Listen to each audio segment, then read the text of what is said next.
ભરૂચમાં citizen shopping સેન્ટરના તમામ કનેક્શન કાપી નાખવામાં આવ્યા. વીજળી પાણી ગેસ કનેક્શન કપાતા લોકોની હાલત કફોડી થઈ હતી. સેન્ટરના રહીશો અંધારામાં રહેવા મજબૂર છે. નગરપાલિકા સામે આક્રોશ પણ વ્યક્ત કર્યો. સ્થાનિક લોકોએ રડતી આંખે પોતાની વેદના વ્યક્ત કરી હતી. બાળકો સાથે વીજળી ગેસ વિના પરિવારો મુશ્કેલ સ્થિતિમાં મુકાયા. દુકાનો બંધ રાખી રહીશો સવારથી ધરણા પ્રદર્શન શરૂ કરશે. મહમદપુરાના સેન્ટરમાં 35 જેટલા પરિવાર વસવાટ કરે છે. અનેક લોકો લકવાગ્રસ્ત અને ગંભીર બીમારીથી પીડાઈ રહ્યા છે. નગરપાલિકાએ 15 દિવસની મુદ્દત આપ્યા વિના કાર્યવાહી કરી. 2 દિવસ અગાઉ જન્મેલા બાળક સાથે મહિલા ગંભીર સ્થિતિમાં છે. બીમાર લોકોએ પણ મેદાનમાં ઉતરી તંત્ર સામે રોષ ઠાલવ્યો હતો.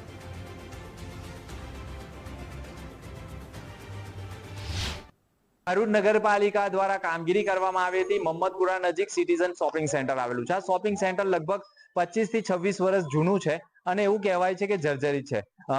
ભરૂચ નગરપાલિકા હોય, ગુજરાત ગેસ એજન્સી હોય અને જીબી, આ 3 વિભાગે સંકલનમાં રહીને આજે આ જે શોપિંગ સેન્ટર છે, લગભગ અહીંયા 50 જેટલા મકાનો આવેલા છે અને મીટરો લઈ જવામાં આવ્યા છે, મીટરો કાપી નાખવામાં આવ્યા છે, સંપૂર્ણ ગેસ કનેક્શન કાપી નાખવામાં આવ્યા છે અને ખાસ કરીને પીવાના પાણીના ફાંફા પડ્યા છે. પ્રથમ દ્રષ્ટિએ હું તમને આ વિસ્તાર બતાવીશ કે સંપૂર્ણ જે એપાર્ટમેન્ટ છે, આ સંપૂર્ણ વિસ્તારમાં અંધારપટ છવાયો છે. એટલા માટે કે અહીંયા લાઇટનો અભાવ નથી, પરંતુ અહીંયા કનેક્શન કાપી નાખવામાં આવ્યા છે, મીટરો લઈ જવામાં આવ્યા છે અને તેનું કારણ છે આ શોપિંગ સેન્ટર જર્જરિત હોવાનો દાવો કરવામાં આવ્યો છે. પશ્ચિમ વિસ્તારની નેતાગીરી પણ નબળી સાબિત થાય છે.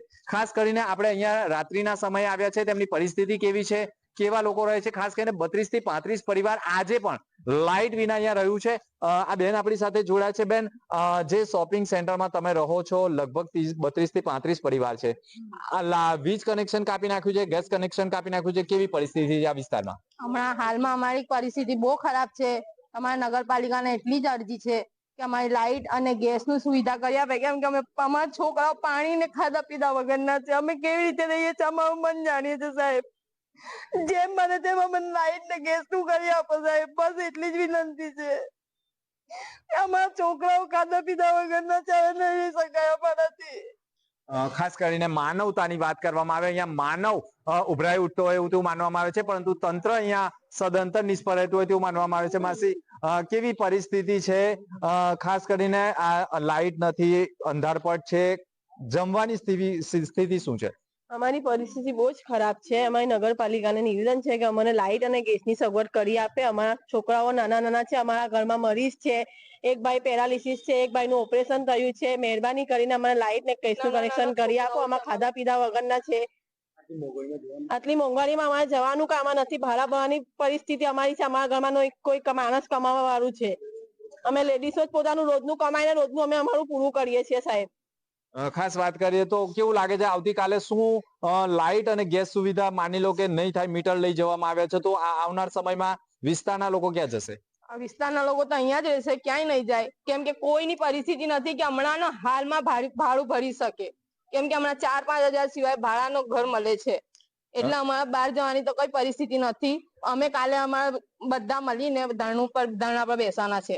ખાસ વાત કરીએ તો ગાંધી ચિંધ્યા માર્ગે આંદોલન કરવામાં આવનાર છે, કારણ કે આજની પરિસ્થિતિ હું તમને બતાવીશ. આ વિસ્તાર ખરેખર એટલો ગંભીર બની ગયો છે કે આ વિસ્તારમાં ખાસ કરીને સંપૂર્ણ વિસ્તારના મકાનના લોકોએ ઘરમાં પુરાઈ રહેવાની નોબત આવી ગઈ છે. અંધારપટ છે, વીજ પુરવઠો નથી, ગેસ કનેક્શન નથી, ખાવાના પણ ઠેકાણા નથી. ત્યારે ભલે નગરપાલિકાએ તંત્રએ કામગીરી કરી હોય, પરંતુ તેમની ખાવાની સુવિધા પણ કરવાની જરૂર હોય છે. માસી, આજે આ સિટીઝન શોપિંગ સેન્ટરની વાત કરવામાં આવે, ભલે જર્જરિત હોય, પણ ક્યાંક ને ક્યાંક સમય મળવો જોઈએ.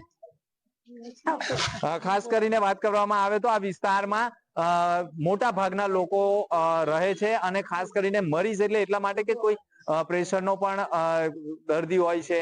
ખાસ કરીને અલગ અલગ દર્દીઓ છે અને લોકોની હાલત કફોડી બની ગઈ છે.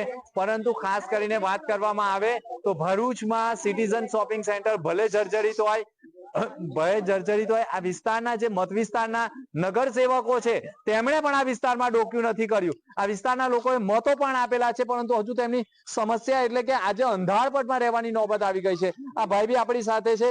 સિટીઝન શોપિંગ સેન્ટરની સ્થિતિ કેવી છે આજની તારીખમાં? સર, એટલી કઈ ખરાબ નથી. જે ખરાબ ઉપરનું છે તે સાહેબને કીધેલું છે કે આપણે પેરાફીટ ઉતારી લઈએ, જે લોબી છે તે.